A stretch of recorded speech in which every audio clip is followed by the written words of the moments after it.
Varalakshmi Sarath Kumar proven actress ఆవిడ. First time megaphone పట్టుకున్నారు, director అవతారం ఎత్తారు. సరస్వతి అనే ఒక సినిమా తీశారు.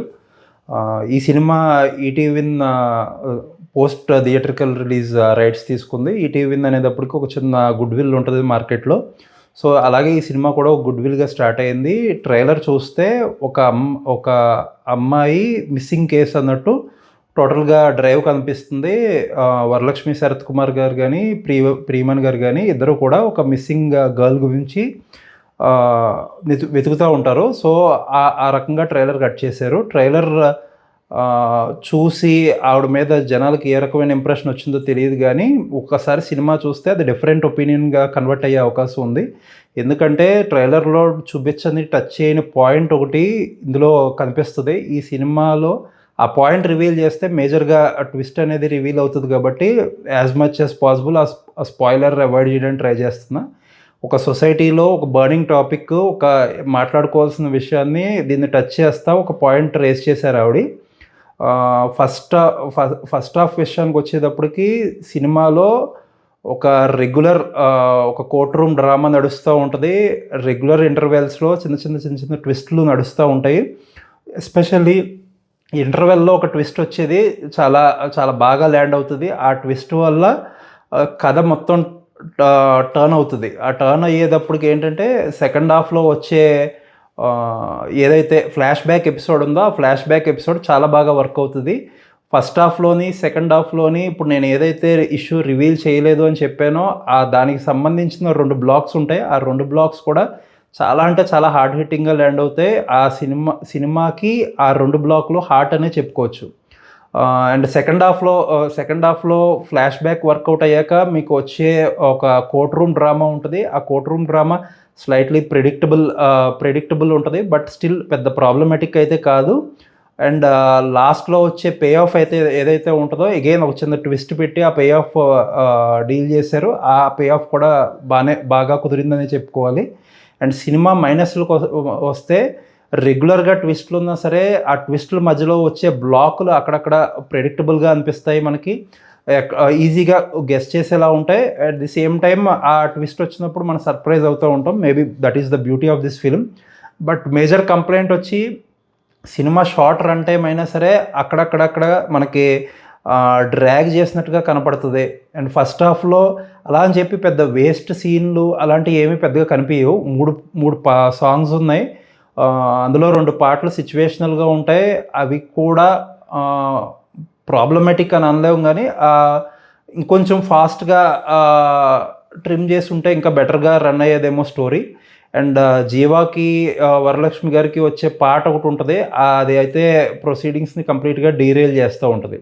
తమన్ గారి మ్యూజిక్ కూడా సిచ్యువేషన్కి తగ్గట్టు ఎన్హాన్స్ చేసేటట్టుగానే ఉంటుంది. అండ్ పర్ఫార్మెన్స్ల విషయానికి వస్తే వరలక్ష్మి శరత్ కుమార్ గారు ఓకే బాగానే చేశారు, ఆవిడ రెగ్యులర్ స్టైల్లో. ప్రియమణి గారు బాగానే చేశారు.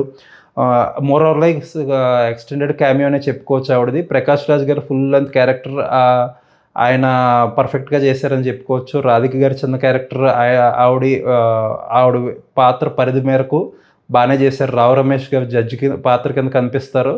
ఆయనది చాలా చిన్న రోల్, బట్ ఆయన what we expect from him ఆయన డెలివర్ చేస్తారు. బ్యూటీ ఆఫ్ సరస్వతి ఏంటంటే ఆ సినిమాలో ఉన్న క్యాస్టింగ్ ఆల్మోస్ట్ చిన్న పెద్ద క్యారెక్టర్ అని రాకుండా అన్నిటికి అందరూ నోన్ సీనియర్ యాక్టర్స్ని తీసుకున్నారు ఆవిడే. ఆ సీనియర్ యాక్టర్స్ని తీసుకోవడం వల్ల వాళ్ళ ఎక్స్పీరియన్స్ బ్యూటీని యాడ్ చేస్తుంది. రాధిక గారు కూడా ఒక చిన్న సీన్లో కనిపిస్తారు, బట్ ఆవిడ కూడా చాలా ఎలిగెంట్గా కనిపిస్తారు సినిమాలో. సో ఆ రకంగా క్యాస్టింగ్ వైజ్గా కూడా బాగా సక్సెస్ అయ్యారనుకోవచ్చు. ఫస్ట్ డైరెక్టర్ డీల్ చేసిన విధానం కూడా చాలా బాగుంది. ఆవిడ చెప్పడం అయితే 25 డేస్లోనే సినిమా చేశానంటున్నారు. 25 డేస్లో ఈ క్వాలిటీలో ఈ అవుట్పుట్ నిజంగా డెలివర్ చేస్తుంటే చాలా ఎక్సలెంట్ అనే చెప్పుకోవచ్చు. అండ్ సినిమా విషయానికి వచ్చేటప్పటికి ఆవిడ point very very relevant contemporary point అది. చాలా హార్డ్ హిట్టింగ్గా నేరేట్ చేశారు. స్క్రీన్ ప్లే కూడా ఫస్ట్ హాఫ్కి సెకండ్ హాఫ్కి వచ్చే ఇంట్రెస్టింగ్ ట్విస్ట్, నేరేషన్ అండ్ వచ్చే స్క్రీన్ ప్లే మ్యాజిక్ చిన్నగా వర్క్ అవుతుంది. అండ్ ఆవిడ తీసుకున్న టాపిక్ వల్ల ఆవిడకి యాజ్ ఎ డైరెక్టర్ ఆవిడ చేసిన క్రాఫ్ట్ ఎలా ఉందో ఆవిడ చేసిన టాపిక్ వల్ల రెస్పెక్ట్ వస్తుంది. గుడ్ ఇంటెన్షన్ ఫిల్మ్ ఇది. పాయింట్ ఏంటో రివీల్ చేస్తే ఇంకా ఎఫెక్టివ్గా నేను చెప్పేది ఏంటో అర్థమవుతుంది. But I want to avoid spoilers as much as possible. But pure cinematic ఎక్స్పీరియన్స్గా చెప్పాలంటే అక్కడక్కడ స్లో పేస్, కొద్దిగా ప్రిడిక్టబిలిటీ వల్ల కొంచెం ఎక్స్పీరియన్స్ అటు ఇటు అవ్వచ్చు. But this is a film అందరూ ఎప్రిషియేట్ చేయాలి. అటెంప్ట్, ఇంటెన్షన్ అంతా ఎప్రిషియేట్ చేయాల్సిన ఫిలిం. డెఫినెట్లీ ఫస్ట్ ఫిలింకి ఇలాంటి కథ ఎందుకున్న వరలక్ష్మి శరత్ కుమార్ గారిని ఆవిడ డీల్ చేసిన విధానం కానీ, స్క్రీన్ ప్లే కానీ, ట్విస్టులు కానీ డెఫినెట్గా అప్రిషియేట్ చేయాలి. And it is a good watch అనే చెప్పుకోవాలి. చిన్న చిన్న ప్రాబ్లమ్స్ ఆల్రెడీ మనం డిస్కస్ చేసాం. ఆ ప్రాబ్లమ్స్ ఉన్నా సరే దానికి ఇంటెన్షన్కి, ఆ ఎగ్జిక్యూషన్కి it is a good watch అనే చెప్పుకోవాలి. ఈ వీక్లో మీరు కనుక ఒక సినిమా ట్రై చేయాలంటే సరస్వతికి గ్యారంటీగా మీరు ఒక ఛాన్స్ ఇవ్వచ్చు. And finally before we close, ఈ సినిమా టైటిల్ సరస్వతి అని పెడితే లాస్ట్ మినిట్లో ఎస్ సరస్వతి అని మార్చారు.